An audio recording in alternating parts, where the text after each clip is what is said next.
making me hate you. Probably think it's painful, but really I'm grateful. I think I've seen this before. This is the part where you say you want me to. I say I love you, then you go act a fool. That's how the story goes. Just wanna let you know, no need to sugarcoat it. It's getting old, there's not much to uphold. Almost like legal goals. No need to sugarcoat. Okay, welcome to my first ever YouTube video. I'm still getting used to talking to the camera, but I've been wanting to create a YouTube channel for a long time, and I guess the only thing stopping me was me thinking that my life wasn't really interesting enough, or that I wasn't interesting enough. But yeah, I thought, why not? I've been watching a lot of amazing creators on YouTube recently, and it just looks like so much fun. And yeah, I just thought that I could just delve in and try it out. I have literally, yesterday just moved back to London from my hometown. I was at home with my family for about 2 months, and then for 3 months before that, I was backpacking in South America, in Peru and Colombia,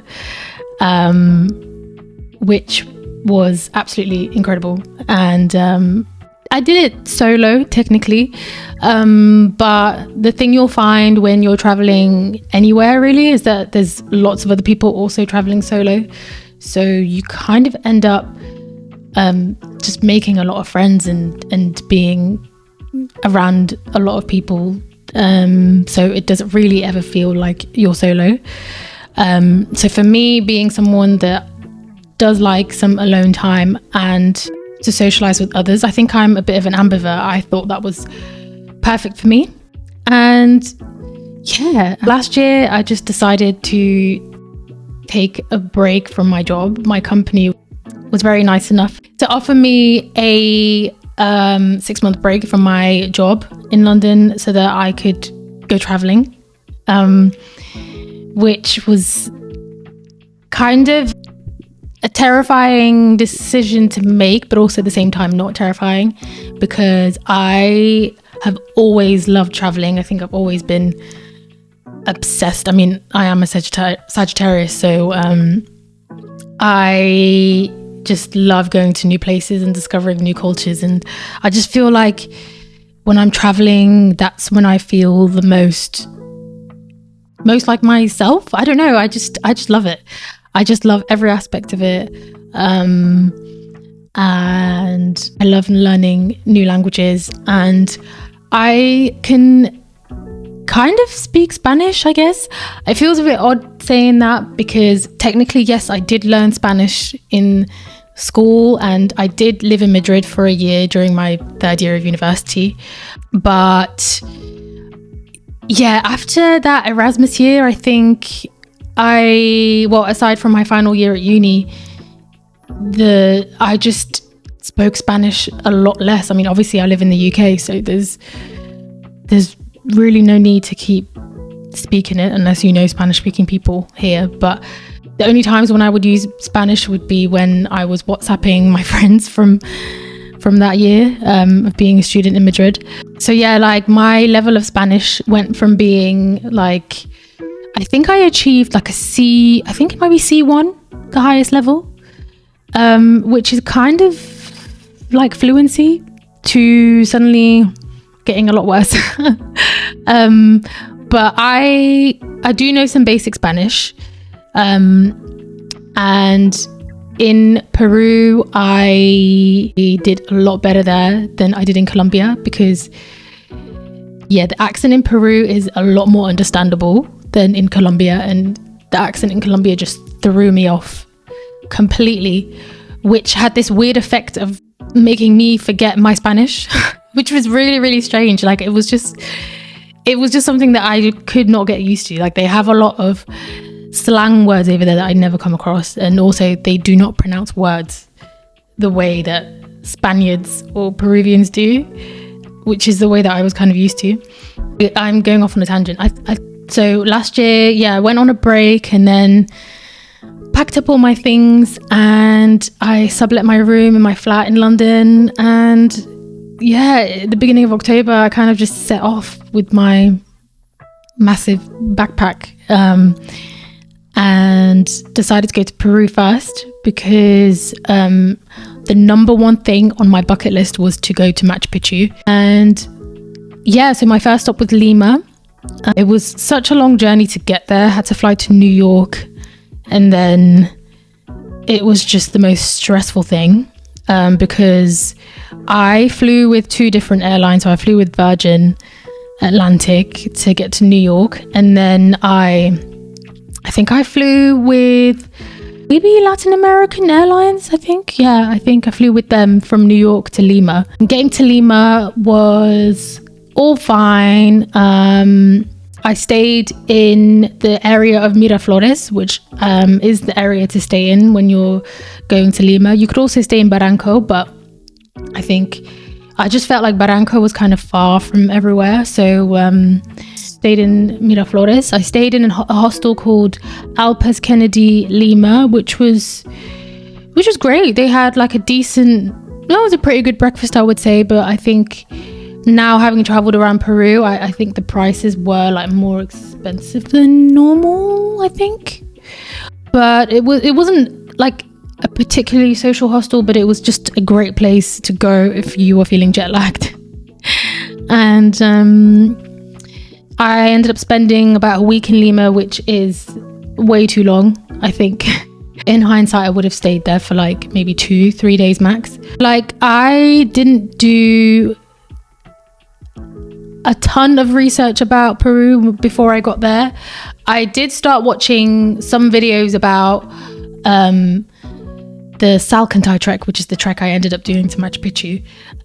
But I watched a lot of Backpacking Bananas video. If you haven't come across her, she's this amazing YouTuber who's probably traveled the whole world by this point.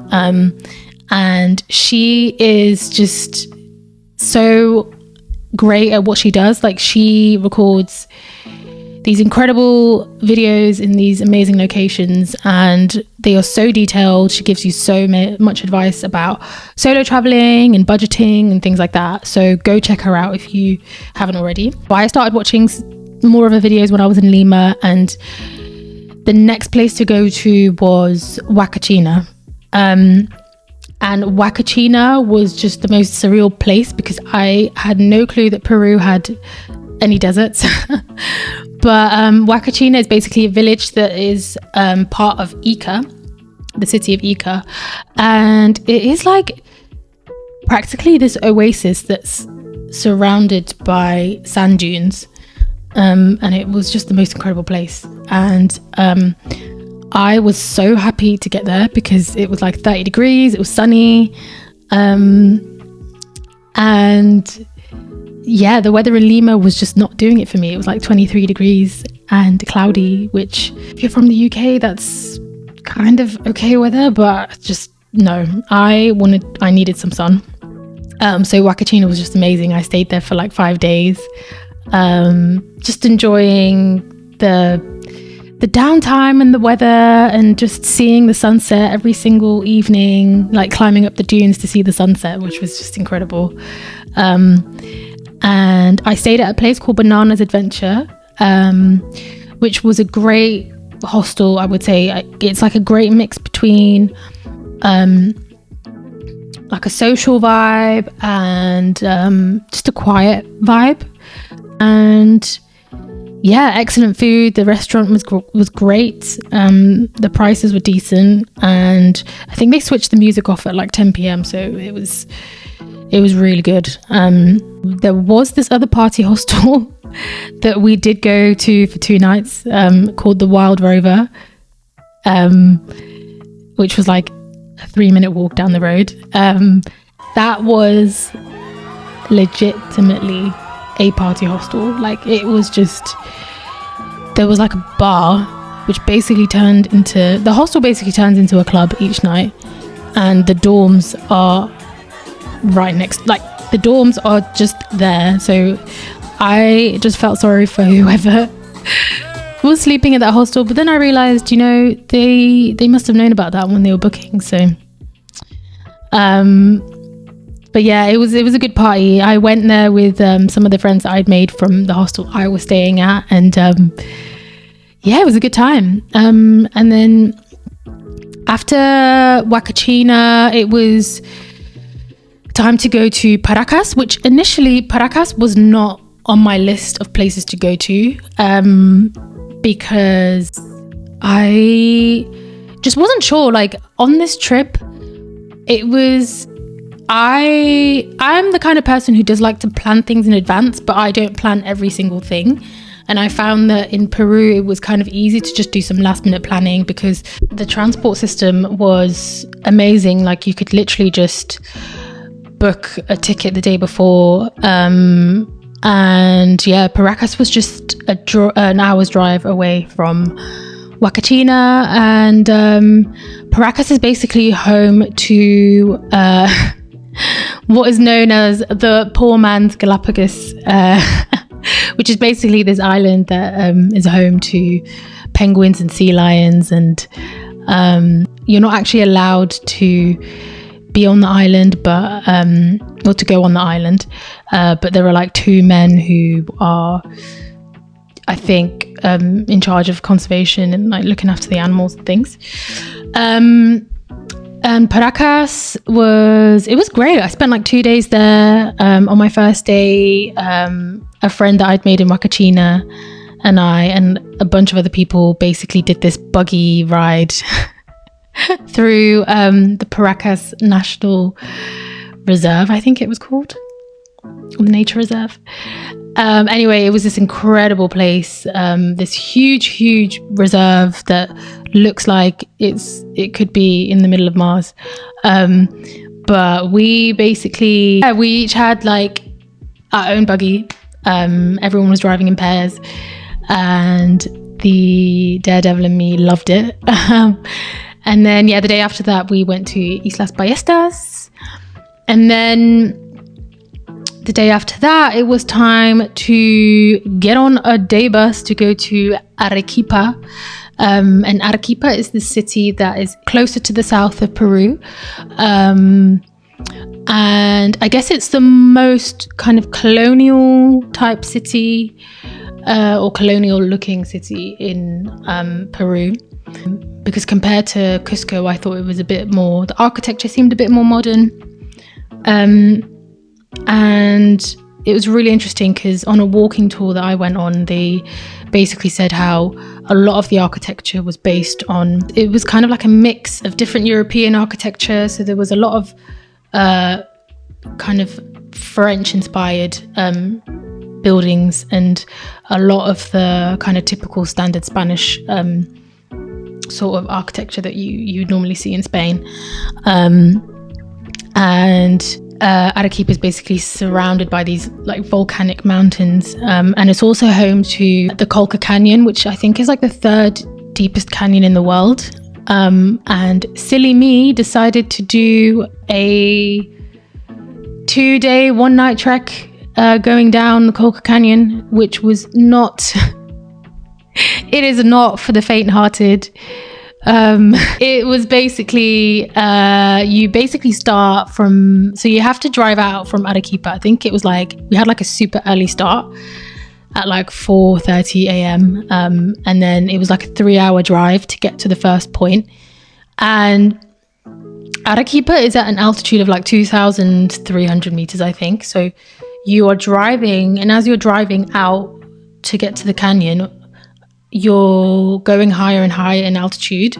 So I think we got to like 3,400 meters. I think that was the first start. That was the first point. And I was so nervous. I remember chewing some coca leaves in the morning and having those coca sweets, thinking that I was going to be horribly sick. And thankfully I wasn't, because I'd already noticed in my first couple of days in Arequipa, my heart rate was just going crazy. Like, even if I did the simplest things, like just walk up a steep if the road was just slightly steep, it would just get my heart going like I was jogging.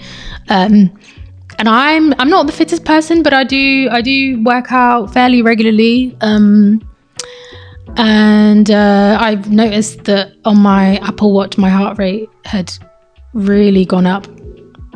And that did start to worry me. So when we started this trek, I was very nervous about that. But all of that went, I wasn't sick. So I just was glad and started feeling more positive. And then the hike started. And the number one mistake I made was that I carried way too much. So I had just my normal backpack. I carried around a towel because for some reason I was planning on showering that night. I mean, it was only a one night trek. And I just had not thought it through. I should have carried way less now looking back at it. But and also probably the biggest disaster was that my shoes, my hiking boots that I'd bought in the UK before I left were so bad because they were my size, but hiking boots are apparently not supposed to be your size. And I ended up hurting one of my toes on my right foot, on my big toe, and basically limping at the end of that first day. And I was the last person to reach the camp, which I was super embarrassed about. And then the next day I just could not imagine. Basically, on the first day, you think you're hiking down into this canyon for 9 hours with a lunch break in the middle. But it is 9 hours and it's not all downhill. It's kind of the first part of the hike is basically all downhill. And then the second part after lunch had a mixture of uphill and downhill. But I was in absolute pain because of my toe. And then that night at dinner, I had to kind of speak to the guide to let him know if we wanted to be carried up the next day by a mule. And I'd never, I think I'd never even been on a horse in my life. I think I'd only ridden a camel before. But then I thought, okay, I cannot hike up for 3 hours to get back to the top of the canyon. And myself and one of the friends that I'd made on the trek, this Peruvian girl, we basically decided to take a mule the next day. And it was one of the most terrifying things. I still can't believe that I went through that. It was one of the most scary experiences I've ever had. And I thought once we reached the top, the mule that I was on was sweating so much and I felt so guilty, and I was just so happy to be alive and just really wanted to hug that mule because I felt so bad. The Colca Canyon is an incredible place. It is. So if you're in Arequipa, I would say definitely go there. So after the Colca Canyon, we had a day to rest, and then it was time to go to Cusco. So we took a night bus to Cusco. It was about 10 hours. Not nice because I just do not do well I just cannot sleep on transport, no matter how comfortable the seats are. I cannot sleep on transport. So we got to Cusco, which was so, you could feel the bus kind of going up in altitude as you were throughout the night. Cusco is at an altitude of 3,600 meters, and once you get there, the advice is to kind of rest before you do any sort of treks, before you go to Rainbow Mountain or Sacred Valley or anything like that. And a lot of people do not follow that advice and then end up having the worst altitude sickness. But because I'd been to Arequipa, I was just, I'd basically my body had kind of acclimatized to being at an altitude that is way higher than sea level. And the Cusco was I noticed my resting heart rate went up mad. I think it went up to 70 when it's normally around 55, 60-ish. Cusco was amazing, honestly. Just a really cute town. It's not that big, but a lot of things to do and a lot of amazing restaurants. The food was just incredible. There were some really nice vegan restaurants as well. I think one was called the Green Point, and I can't remember what the other one was called, but I think I'll either put it here or I'll link it down below. Oh, the falafel. Sorry, it was called Green Falafel. Which was like a really small restaurant. There was like a cute family working there. So if you're in Cusco, go and support them. They make these amazing like falafel wraps, which are so cheap for how much food you get. It's incredible. So yeah, when I was in Cusco, I just went on a few day trips. The first one was to the Sacred Valley. It's like a full day trip where you get to visit places like I think Ollantay Tambo was one of them, and then Pisac.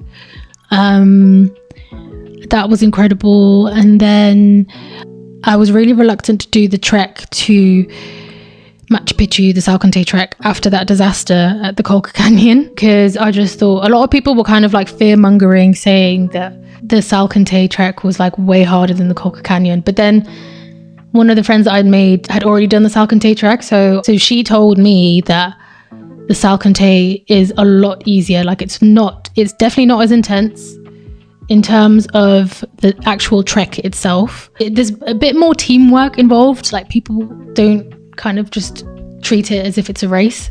Yeah, in the end I did decide to do it because I thought this is the whole reason why I went to Peru in the first place. I didn't want to just get on a train and get to Machu Picchu and then get back to Cusco at the end of the day. I kind of wanted to earn my journey there, and I'd always dreamt of doing a multi-day hike. And so I did the 4-day 3-night trek to Machu Picchu. So I booked it with a company called Machu Picchu Reservations, and they were amazing. Like all the food was provided, so it was breakfast, lunch and dinner. All the accommodation was included, and I think the whole thing for me cost around $180. So I basically booked the trek without the train included, without the bus included, and someone had told me that it was possible to rock up at the station and just buy a ticket the day before you leave. So that's what me and a friend of mine on the trek did. So Machu Picchu, or just the whole Salcantay trek, was just incredible. I think I ended up spending around $200, I think, which was just the trek and the trekking poles that I needed, which I would 100% recommend, and a sleeping bag, which you need. And it was just incredible, just the most amazing landscapes. The second day was tough as hell, but I would say it's more of a mental challenge than it is a physical challenge. Like I said, I'm not the fittest person, and I did end up being at the back of the group a lot of the time. But at the end of the day, I still made it. I still made it up the Salcantay Pass, which was the hardest thing that I've ever done physically. But I was kind of just telling myself, take one step at a time, and then I made it. And that was just... yeah, it was great. It was, once I'd made it, it was like, I just was so relieved and so proud of myself. But then I had a whole 16 kilometers to go down to the campsite. But yeah, the Salcantay trek, it was just incredible. A lot of people did also do the Inca Trail, which is a lot more expensive, but it is like the kind of the original trek that I think the Incas took to get to Machu Picchu. So I guess that one is more of a, I don't know, a spiritual experience, or people just spend a lot of money to just say that they've done it. I don't know. But yeah, Peru was an incredible trip. Now it's on to Colombia.